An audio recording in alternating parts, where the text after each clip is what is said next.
Mais les droits de l'homme, vous trouvez que c'est une mystification occidentale, socialiste et sioniste? Parce que, occidental, il est bien évident que c'est seulement en Occident qu'on utilise ces termes, qu'on justifie le massacre de 200 000 civils irakiens au nom des droits de l'homme. Et le rétablissement de l'émir Jaber à Koweït, avec le massacre des Palestiniens, c'est au nom des droits de l'homme. Et donc, c'est une notion occidentale. Deuxièmement, c'est une notion occidentale, et par là même, je dirais, c'est une notion qui essaye de nier les nations, une notion mondialiste. L'idéologie occidentale est mondialiste. Et le mondialisme, parmi les partis politiques français, parmi les partis politiques européens, le mondialisme est représenté surtout par le Parti socialiste. Sioniste parce que beaucoup des turiféraires, beaucoup des porte-paroles de cette idéologie-là sont des partisans du sionisme.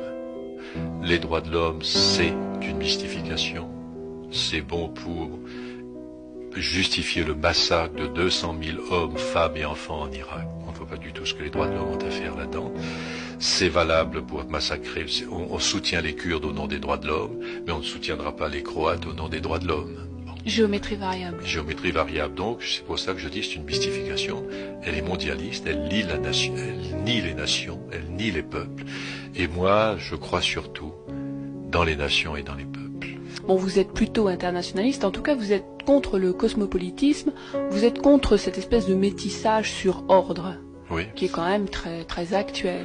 C'est exact, je suis contre le mondialisme, j'aime que les Allemands soient Allemands, j'aime que les Français soient Français, j'aime que les Malgaches soient Malgaches, que les Irakiens soient Irakiens, que les Arabes soient Arabes, et je suis contre ce cosmopolitisme qui voudrait nier tout ce qui fait la richesse du monde. Toutes ces différences. Oui.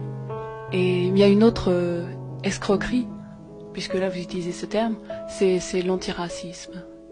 Effectivement, l'antiracisme à l'heure actuelle est une escroquerie, parce que qui parle d'antiracisme? Ce gouvernement dont le comportement est profondément raciste.